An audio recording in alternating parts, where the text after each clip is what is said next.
I've learned quite a few languages over the years, and I've noticed myself making the same mistakes over and over. So today I want to talk a little bit about the mistakes I've made while learning languages. Hopefully you can learn from my mistakes and change your habits a little bit. I think it's good for me to reflect on what I'm doing wrong and also give you, my audience, some information that can help you make better choices. One mistake that I've done way too much is be too attached to learners' materials.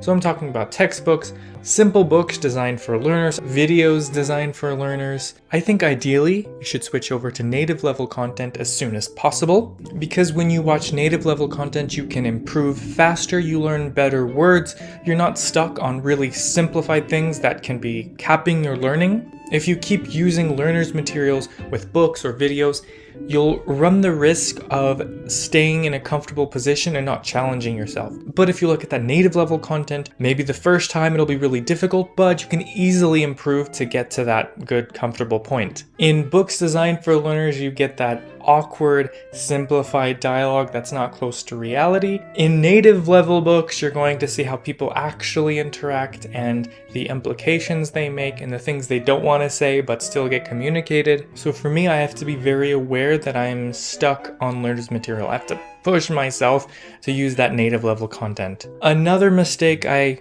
do a lot is spending too much time looking up every word I don't know. The problem with that, it really breaks the flow and can really harm your general understanding. Of course, you're going to understand all the words in the sentence, but you're going to lose the natural flow of things. Last week, I talked about this problem where you understand all the words separately, where you don't understand the whole idea, but you understand every word. I think this is due to me constantly looking up every single word I encounter, even if it's pretty obvious from context. I just want to be sure, so I have to look it up in the dictionary. And in reality, if you try to get that comprehensive input where you kind of understand what someone's saying just by the context, by what they're doing, by their facial expressions, that's much easier to remember things. Another big mistake that I've made is to put a language on hiatus, especially languages I'm not intermediate in, languages that I'm a beginner in. It is a huge mistake to put that language down until you have a pretty comfortable understanding. When you put a language down and you come back to it later, you're not going to start at square one, you're going to start at square 1.5. So you're going to have to spend a lot of time repeating things that you could have already been pretty confident with if you just continued a little more. If you're going to put a language down, that's totally legitimate. We all have things to do that might impede our language learning. But if you're going to do that in a very serious way where you don't touch the language for a long time, it should be an intermediate language. For me, I had taken French for many years in high school and university. After I stopped taking French classes, I stopped using French for quite a bit, but I was at a really comfortable intermediate level that when I returned, it just took like a day or two of remembering the basic words and then I'm back to where I was before. With Swedish, I was a beginner and I put it down for a few years and then I came back and I had to learn a lot of basic stuff. A lot of things stayed with me and I never forgot how to do some pretty important grammar points, but the finer details I definitely forgot. The vocab I definitely forgot. And this is due to my hiatus on a beginner language. I really need to avoid that and I recommend you avoid that too.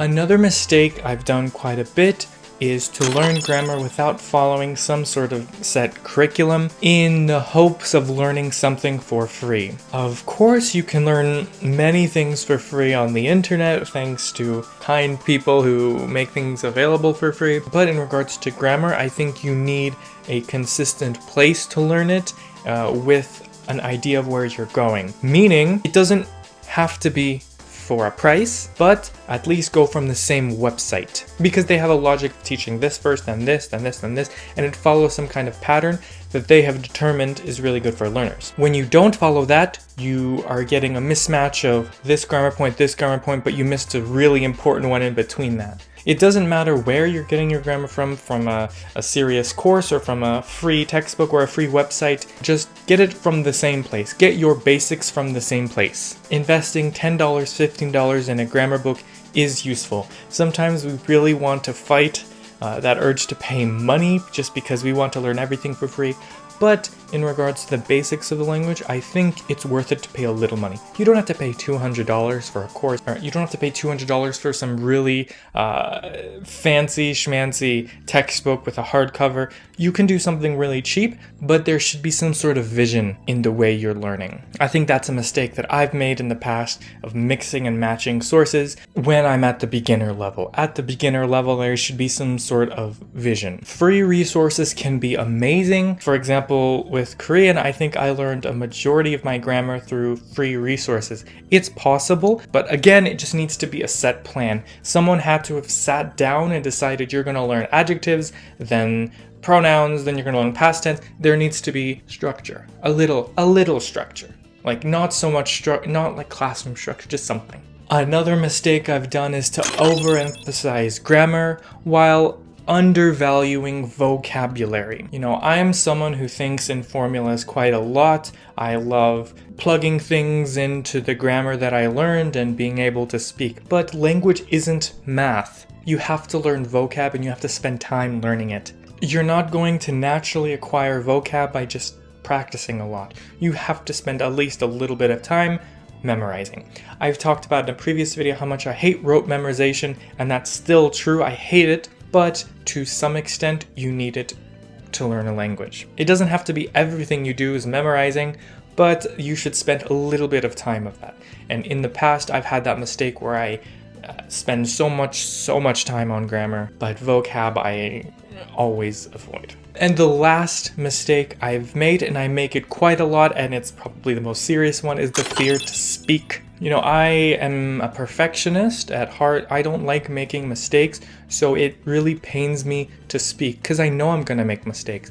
But we have to accept that when we speak a language, you're going to make mistakes, and that's okay. People won't think that you're stupid or you don't know what you're doing.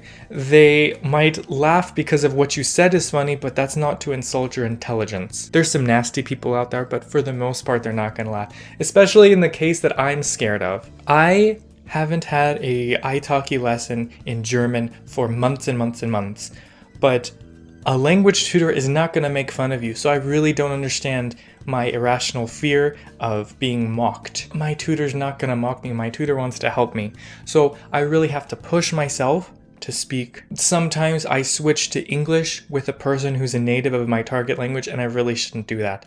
I'm thinking of a time where I went to a French cafe. The owner was from France, and I was just kind of so scared of speaking with him that I just spoke in English. I don't know why. I could have easily spoken to him in French, but there was just something stopping me. I really need to stop that, and that's a huge mistake and a huge barrier to my language learning. So those are some mistakes I've made. Probably a lot of you have some similar mistakes. Let me know in the comments what sort of mistakes you've been making. I want us all to learn from each other's mistakes and move forward better, because the first step to recovery is acknowledging you have a problem. You can follow me on my social media. I post to Instagram every day. I have a website where I talk about language-related things. I explain some things in English every week, and I explain some things in a foreign language once a month. Maybe that could be useful for you. So thank you for watching this video. I'll see you for another video very soon, alright? So, auf Wiedersehen.